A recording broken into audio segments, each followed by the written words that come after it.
Unit 5. Developing keyboarding skills. Introducing to the computer keyboard and the word processing program.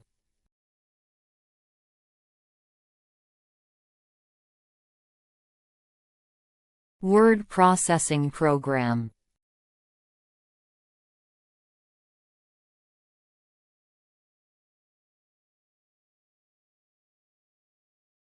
Opening Word program.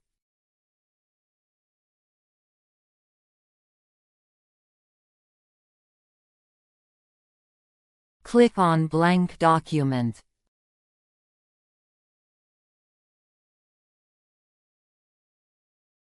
You can see the following. This is the cursor. Closing Word program.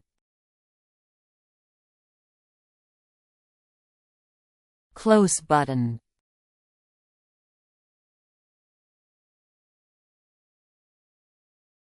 This is the close button. You click on it to close the program. Thank you.